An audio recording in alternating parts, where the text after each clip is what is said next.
నేను చేసినట్టు మీలో ఎవరైనా చేస్తున్నట్లయితే అలా చేయకండి. హలో అండి, వాటర్ ప్యూరిఫైయర్ నుంచి వేస్టేజ్ వాటర్ అయితే చాలా ఎక్కువ వస్తుంటుంది కదా. వాటర్ అసలుకి చాలామందికి దొరకదు. మనకు దొరికింది ఎందుకు వేస్ట్ చేయాలి. నేనైతే అతి తెలివిగా ఆలోచించి దాన్నేమో ఒక టిన్లో పెట్టేసి ఆ వాటర్ని అంతా అక్కడ స్టోర్ చేసి ఇంకా సామాన్లు కడగడానికి, నెక్స్ట్ వెజిటేబుల్స్ ఏమైనా క్లీన్ చేయడానికి ఇలా అయితే ఉపయోగించేస్తున్నాను. నార్మల్గా మా తమ్ముడు నాకు వాటర్ ప్యూరిఫైయర్ అనేది ఇచ్చాడు. తన మార్కెటింగ్ కూడా వాటర్ ప్యూరిఫై చేస్తుంటాడు. ఇంకా వేస్టేజ్ వాటర్ ఇక్కడ చాలా ఎక్కువ అవుతుంది. ఒక చిన్న టిన్ నిండడానికి 25 లీటర్ క్యాన్ అంతా నిండిపోతుంది అనమాట.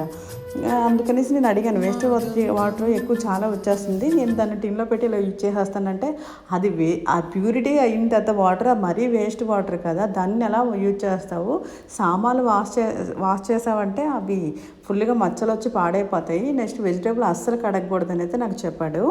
మీరు కూడా ఇలా చేస్తున్నట్లయితే ఇంకా అలా చేయకండి. ఇంకా వాటర్ని అయితే నేను మొక్కలే వేసేస్తున్నాను.